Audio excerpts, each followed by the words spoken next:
നിയമസഭാ തെരഞ്ഞെടുപ്പിലെ കനത്ത പരാജയത്തിനു പിന്നാലെ പശ്ചിമ ബംഗാളിൽ മമതാ ബാനർജിയുടെ നേതൃത്വത്തിലുള്ള തൃണമൂൽ കോൺഗ്രസ് പിളർപ്പിലേക്ക് നീങ്ങുകയാണ്.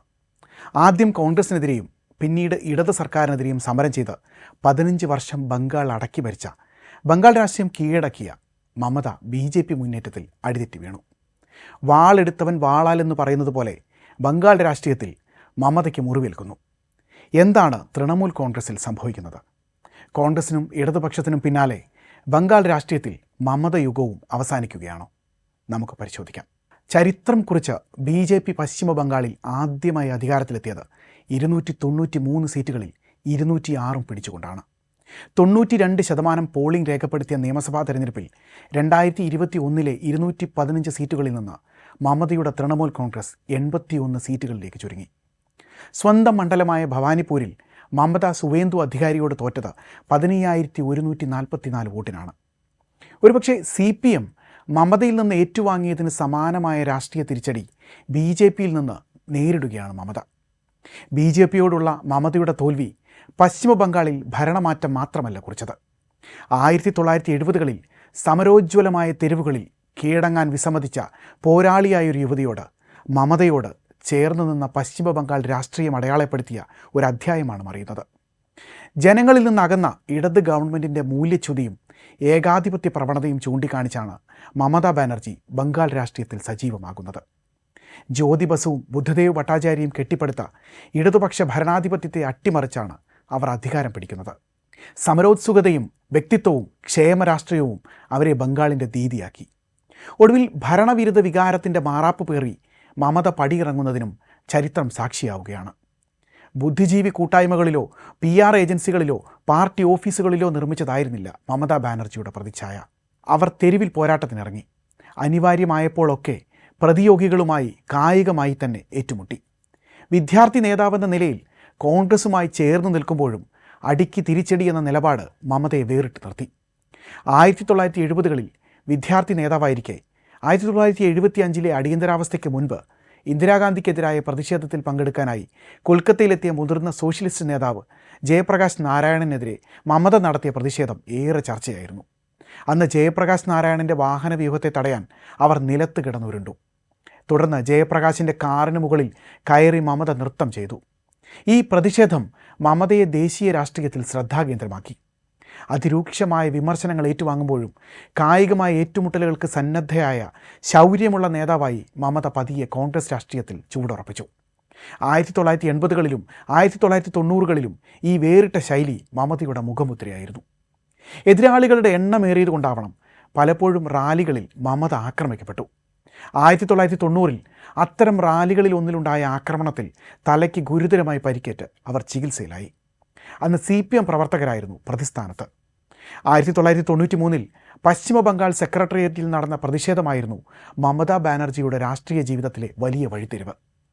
1993 ജൂലൈ 21 യൂത്ത് കോൺഗ്രസ് നേതാവായിരുന്ന മമതാ ബാനർജിയുടെ നേതൃത്വത്തിൽ സെക്രട്ടേറിയറ്റിലേക്ക് ഒരു വലിയ മാർച്ച് സംഘടിപ്പിക്കപ്പെട്ടു.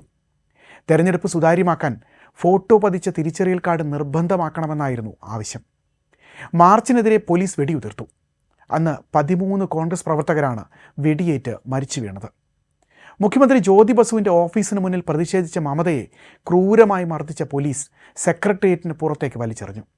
ഈ സംഭവത്തോടെ മമതയ്ക്ക് അനുകൂലമായി വലിയൊരു സഹതാപ തരംഗം ബംഗാളിൽ രൂപപ്പെട്ടു. പിന്നാലെ അവരോട് കൂറുപുലർത്തുന്ന വിശ്വസ്തരായ അണികളൊപ്പം ചേർന്നു. ഈ സംഭവത്തിന് പിന്നാലെ കോൺഗ്രസിനോട് ഇടയുന്ന മമതയെയാണ് ബംഗാൾ രാഷ്ട്രീയം കണ്ടത്. കോൺഗ്രസ് ബംഗാളിൽ CPMൻ്റെ പെട്ടിതൂക്കികളാണെന്ന് ആരോപിച്ച മമത 1997 പാർട്ടി വിട്ട് തൃണമൂൽ കോൺഗ്രസ് രൂപീകരിച്ചു.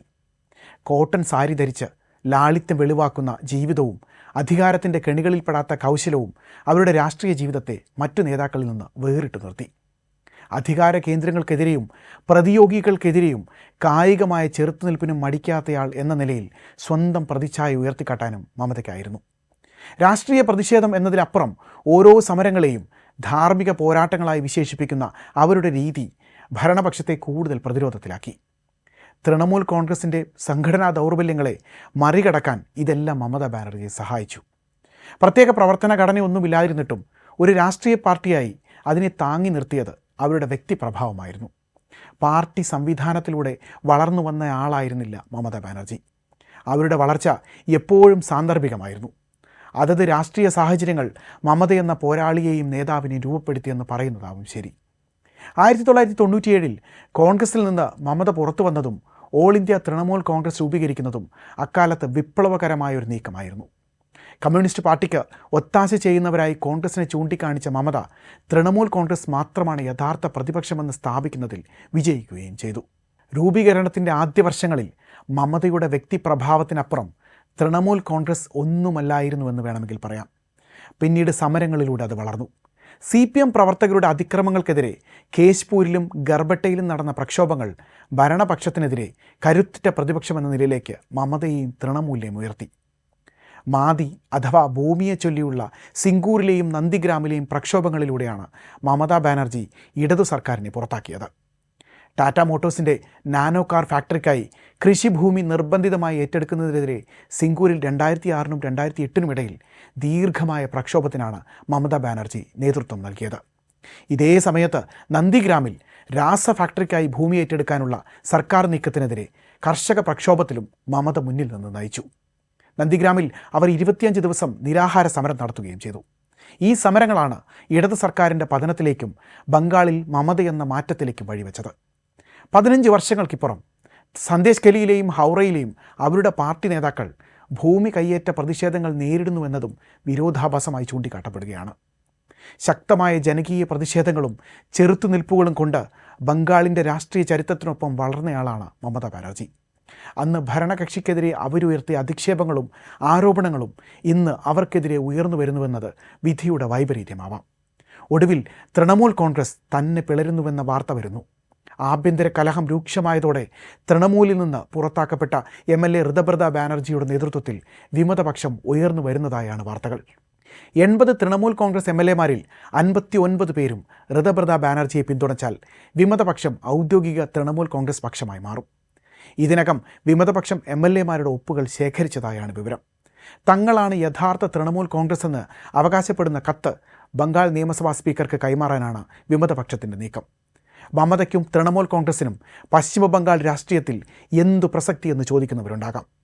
മുഖ്യ എതിരാളികളായിരുന്ന CPMും കോൺഗ്രസും ഇല്ലാതായ ബംഗാൾ രാഷ്ട്രീയത്തിൽ BJP നിശബ്ദമായി കരുത്താർജിക്കുന്നത് കണ്ടില്ലെന്ന് നടിച്ച അവരുടെ അവസരവാദത്തിന് കിട്ടിയ തിരിച്ചടിയാണിതെന്ന് വ്യാഖ്യാനിക്കുന്നവരുമുണ്ട്.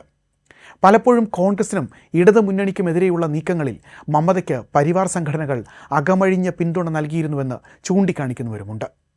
ബംഗാൾ രാഷ്ട്രീയത്തിലെ കരുത്തുറ്റ സ്ത്രീ ശബ്ദത്തിന്, തെരുവിലെ ശക്തിയായ പോരാളിക്ക് തിരിച്ചു വരുവാനാകുമോ എന്ന ചോദ്യം മാത്രമാണ് ഇവിടെ ബാക്കിയാകുന്നത്.